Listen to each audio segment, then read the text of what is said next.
Okay, so you know how AI is like everywhere these days. Yeah. It seems like it's just exploded.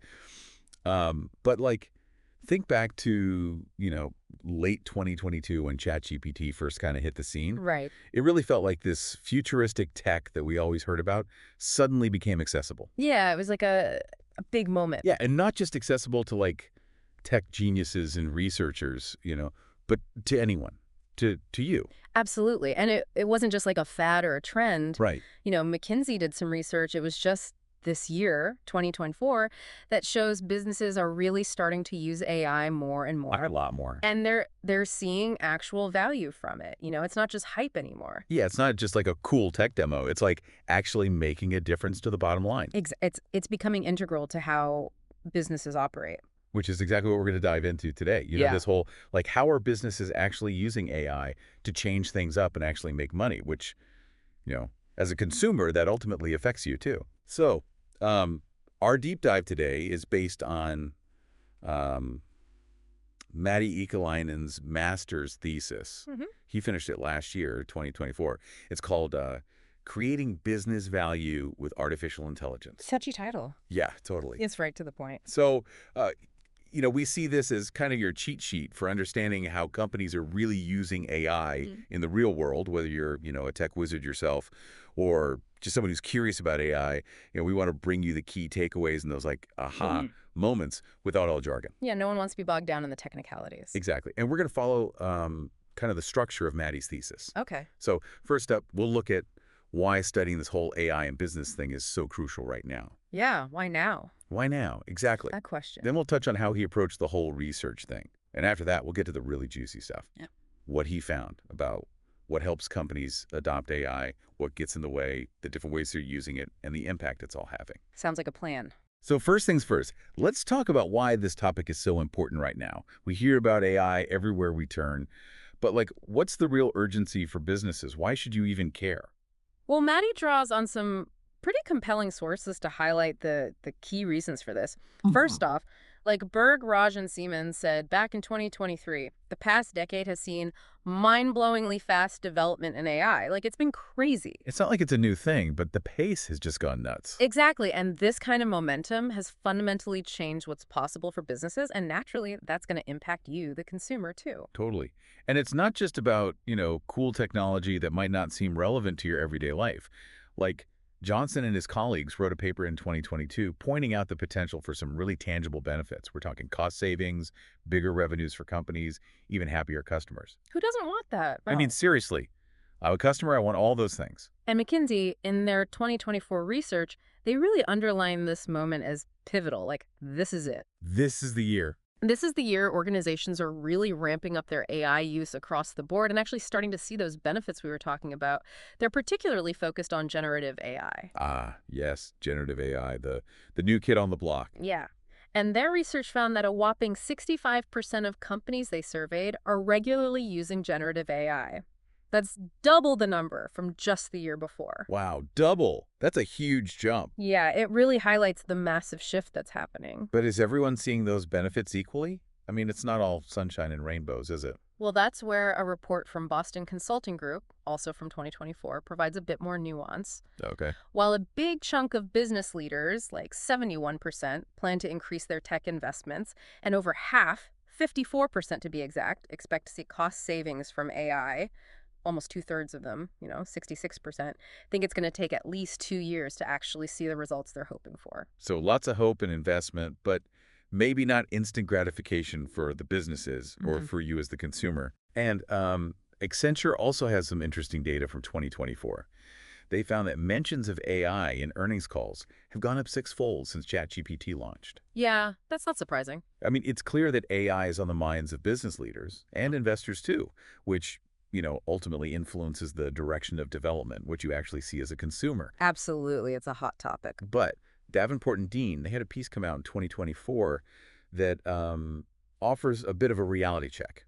So all this excitement, all this investment, But it seems like actually putting generative AI to work, actually using it in day-to-day operations, is still a work in progress. Yeah, there's definitely a gap there. They cited a survey from AWS that found that only about 6% of companies have widely implemented generative AI in their real-world processes. It highlights the challenge of actually integrating these tools, no matter how powerful they seem, into existing workflows.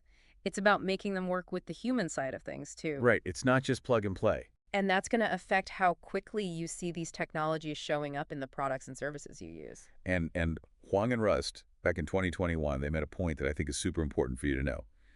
Having good, solid IT systems is basically the foundation for any successful AI deployment. Yeah, you can't build a house on sand, right? Exactly. You Yeah. need that infrastructure to deal with all the data and make sure that AI can actually be integrated into business processes. And as a consumer, you might not think about that, the stuff behind the scenes. Oh, but it's absolutely critical. It's fundamental to making AI work. It's like the plumbing of the AI world. Yeah, exactly. And, Maddie's thesis, it draws on some older research from Weingarten and his team in 2013, and then Chen and his group in 2014. Okay. And it reminds us that it's way more than just the tech itself. You need everything aligned. Your strategy, your processes, how your company's structured, even your company culture, for AI to really deliver on its promises. It's like a recipe, You can't just throw ingredients together and expect a cake. You need to follow the steps. Totally. So we've kind of set the scene. AI is important, businesses are investing, but there are also real challenges. Yeah, it's not a simple picture. So with all that in mind, what were the specific questions that Maddie's thesis was trying to answer? Well, the overarching goal was to understand how businesses can use AI to actually create value. That's the big one, right? Yeah, because at the end of the day, they want to make money. And for you as a consumer, that can mean better products, better services. Exactly. But the thesis also dove into some more specific questions, like what makes it easier or harder for companies to adopt AI? What are the roadblocks they hit? So what helps them actually get a return on their AI investment, which, again, for you as a consumer, hopefully that translates into something good. Right. And beyond that, the thesis looked at the different ways companies are using AI, the specific applications, The real world use cases. and what impact those applications are actually having. So it's not just a high-level overview, it's getting into the nitty-gritty. So how did Maddie go about finding these answers? What was his research process? I mean, it's got to be solid if we're going to base this whole deep dive on it. Yeah, totally. So he took a qualitative approach, which means he wasn't just crunching numbers. Right. He relied mostly on in-depth interviews with people who are actually working with AI in their companies. So less about broad trends and more about those detailed personal insights. Exactly. He wanted to get under the hood, so to speak. I like that. He conducted these interviews between May and December of 2024. So fairly recent. Yeah, a snapshot of what's happening right now. And he was picky about the organizations he chose to participate. They had to have at least 30 employees. Okay, so companies with some substance, not just tiny startups. Right, companies that are, likely to have the resources to really implement AI in a meaningful way. And importantly, they had to already be using AI tools. So it wasn't theoretical. It was about real-world experience. They had to be walking the walk. Exactly. And the people he interviewed within these organizations, they had to have knowledge of both AI and the company's business strategy. So he wasn't just talking to the techies. He wanted people who understood the big picture. Makes sense. You got to have that holistic view to really see how AI is changing things up. Totally. In the end, he interviewed 7 people from 6 different companies. Okay, so a decent sample size. Yeah, and a good mix of perspectives. He spoke to technology leaders, AI specialists, people who are right there in the trenches. And how did he make sense of all that data? Yeah. I mean, 7 interviews, that's got to be a lot of information. He used a method called qualitative content analysis with the help of a software called NVivo. Okay, and what's that? Basically, it's a structured way of analyzing qualitative data, like interview transcripts, to identify patterns and themes. It helps you sift through all the information and pull out the really important stuff. He followed a 3-stage coding process based on a methodology developed by Joya.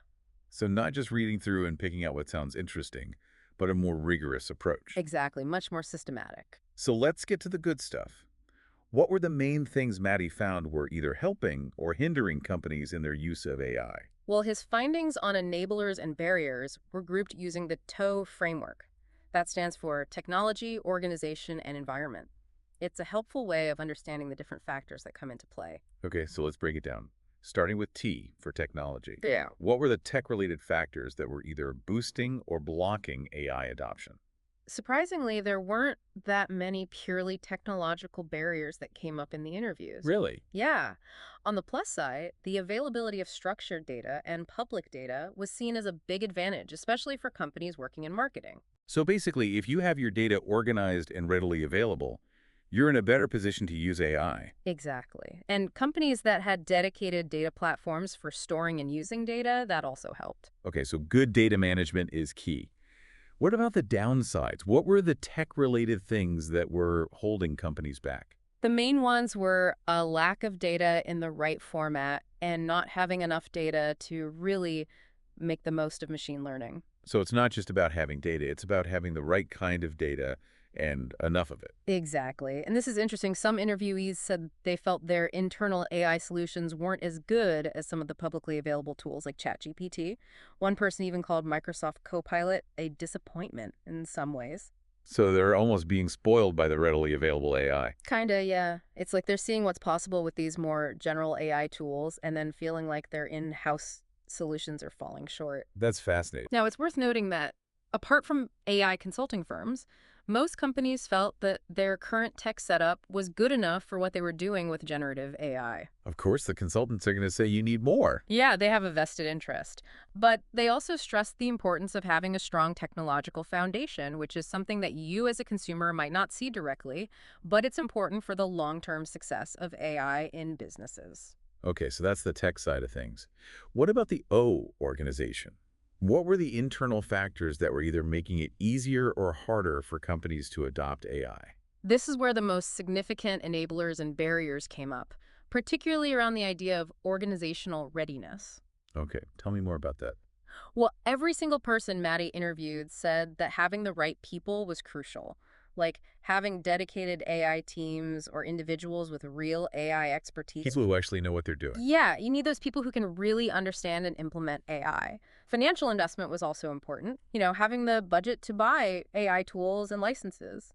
But it sounds like money wasn't always the answer. Right. Several interviewees said that the investments were still pretty small considering the potential of AI, so that can limit what companies can do. Okay, so having the right people and some money to spend is a good start, but maybe not enough to really unlock the full potential of AI. Yeah, it's more complex than that. Employee training was also seen as important, but for most companies, it was something they were planning for the future, not something they were already doing. So kind of playing catch up on the training front. Yeah, a bit. What else? Well, having a culture that encourages experimentation and is open to using AI, that was also seen as really helpful.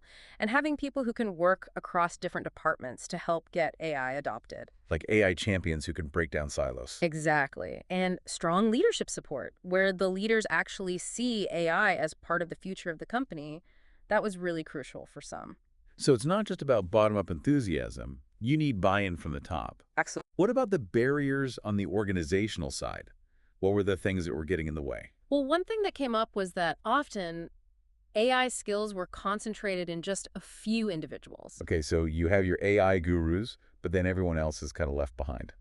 Yeah, and that can create bottlenecks and slow down the whole process of adopting AI throughout the company. Or that limited financial investment we talked about, that was a barrier too, right? Yeah, not having enough money to really invest in AI can definitely hold companies back. And sometimes it wasn't even about the money. Right. Sometimes it was a lack of understanding about what it really takes to get value from AI. Some companies wanted to jump straight to the fancy applications without laying the groundwork. So wanting to run before they can walk. Exactly. And some companies just didn't have a clear AI strategy, so their efforts were kind of all over the place. No clear roadmap. Yeah. And then there's the human element. Some employees just didn't trust AI. Okay, why not? They were worried about losing their jobs or about security risks, or they'd had bad experiences with AI tools in the past.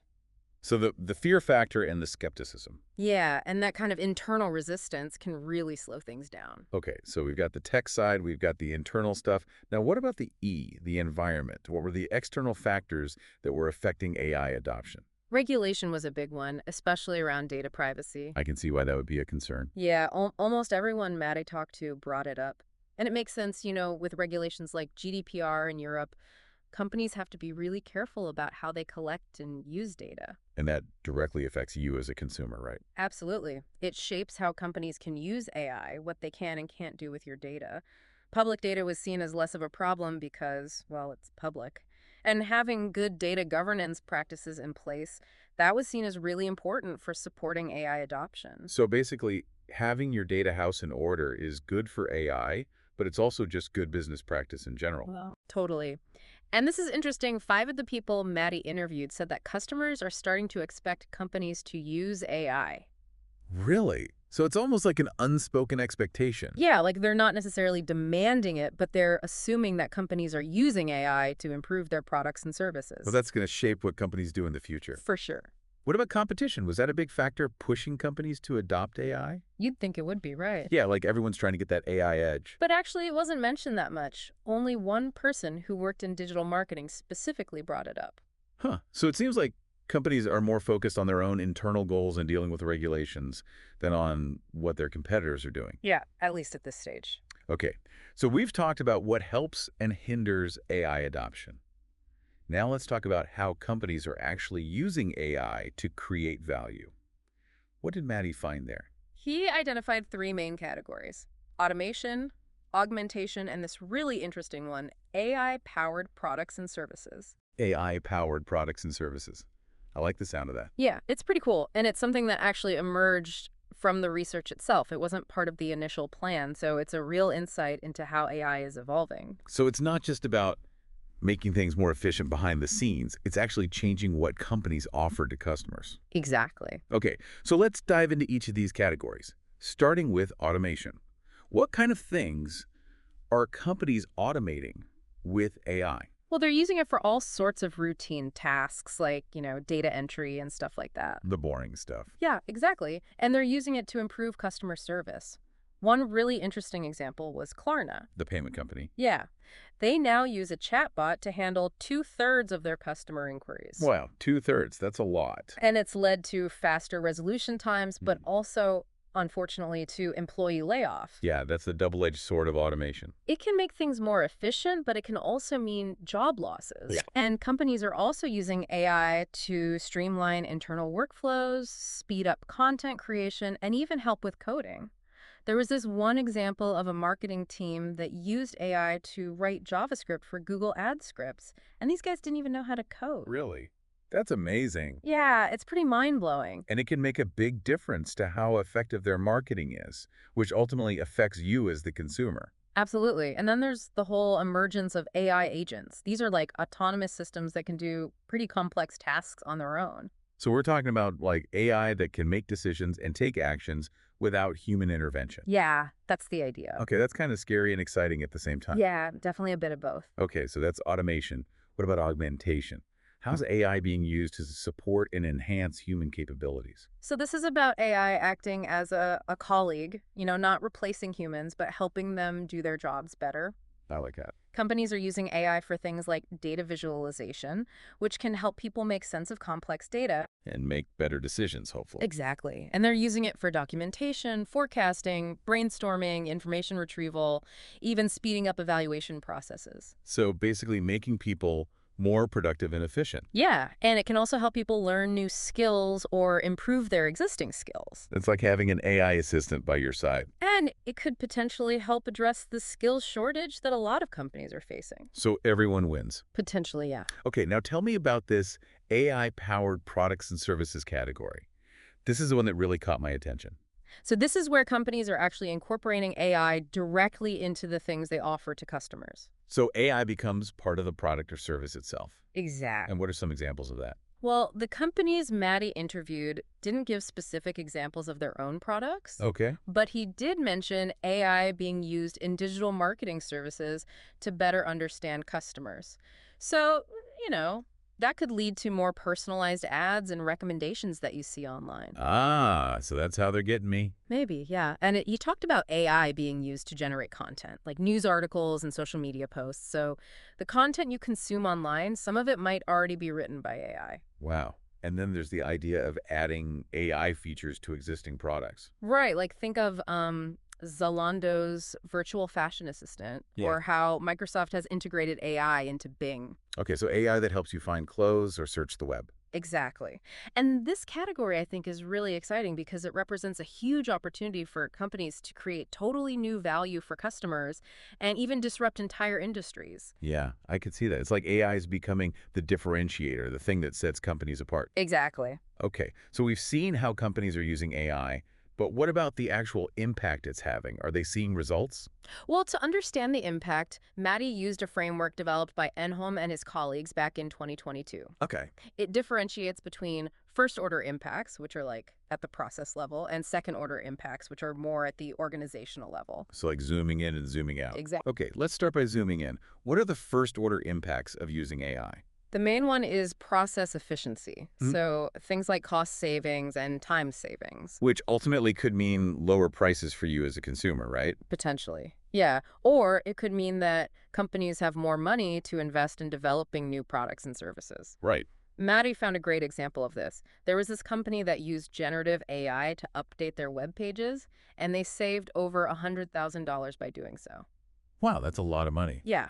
And a lot of companies reported time savings at the individual level. Okay, so people are getting things done faster. But Maddie also found that to really maximize those time savings, you often need to redesign the whole process. It's not enough to just sprinkle some AI on top of what you're already doing. So a deeper integration is needed to really get the full benefit. Right.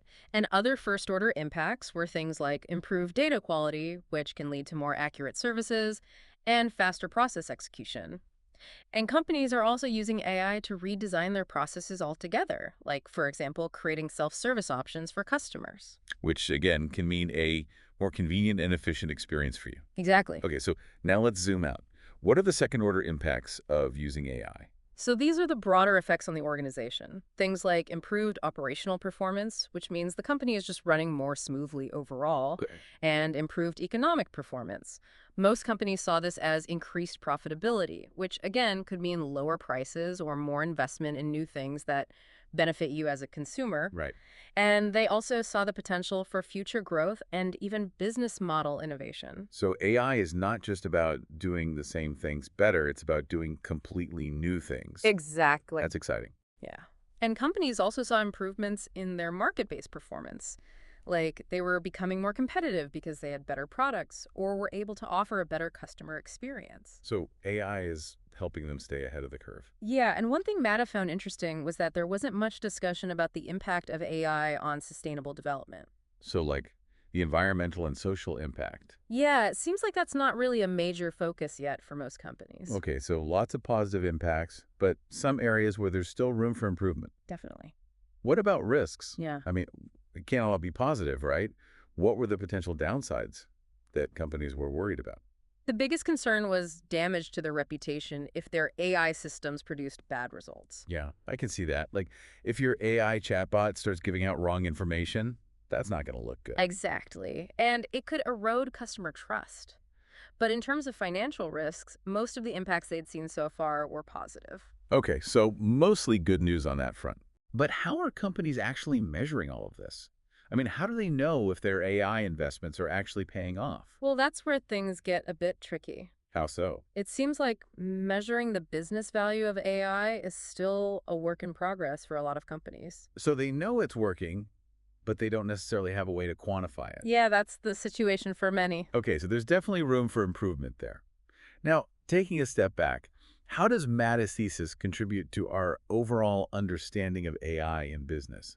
What new insights does it offer? Well, first of all, it shows that the existing theories about business and technology, they still hold up when we're talking about AI. So it's not like we have to throw out the old rule book. No, but it also highlights that the human side of things and the strategic aspects are really crucial. So it's not just about the tech, it's about how you use it. Exactly. And I think one of the biggest contributions is the identification of AI-powered products and services as a distinct category for creating value. Yeah, that's a really important point. It shows how AI is moving beyond just making internal processes better. It's actually becoming part of the value proposition for customers. Exactly. What else? Well, Maddie emphasizes that to really get the most out of AI, you often need to completely rethink your business processes. Not just add AI on top of what you're already doing. Right. You need to integrate it more deeply. Okay, And he also highlights that measuring the value of AI is still something a lot of companies are struggling with. So that's an area where more work needs to be done. makes sense. And finally, he emphasizes that adopting AI is not a one-time thing. It's an ongoing process of experimentation, learning, and adaptation. And generative AI is making it easier for companies to get started with experimenting, which could mean we'll see a lot more AI-driven innovations in the future. Okay, so AI is not a destination, it's a journey. Yeah, and it's a journey that's just getting started. So for our listeners who are now thinking, okay, what does this all mean for me? What are the key takeaways from Matta's research? Well, if you're a business leader, the main message is that you need to be strategic about AI. It's not just about jumping on the bandwagon. You need to have clear goals and a plan for how you're going to use AI to achieve those goals. So AI needs to be driven by the needs of the business, not the other way around. Exactly. And you need to invest in your people, make sure they have the skills and knowledge they need to work with AI. Train them? Yeah. And you need to create a culture that's open to experimentation and new ideas. Don't be afraid to try things out. And focus on data. Make sure your data is high quality and that you have good governance practices in place. So get your data house in order. Exactly. All right. And don't forget about your employees. Bring them along for the ride. Yeah, communicate clearly, provide training, and manage the change effectively. So it's a holistic approach. It's not just about the tech. Exactly. Okay, so what's the big takeaway here? What's the message that we want our listeners to walk away with? I think it's this. AI has huge potential to create value for businesses, but to actually realize that potential, you need to think strategically, you need to be prepared, and you need to be willing to adapt and learn. It's a journey, and it's one that we're all on together. Yeah. As AI continues to evolve, we're all going to have to learn and adapt. And that's what makes it so exciting. Definitely. Well, we hope this deep dive into Matti Eikalainen's work has given you some food for thought. Think about how these insights might apply to your own life, your own work. Maybe even dream up some AI-powered products or services that you'd love to see in the future. Yeah, what kind of world do you want to live in? What role do you want AI to play? It's a future that we're all creating together. Expert speaker.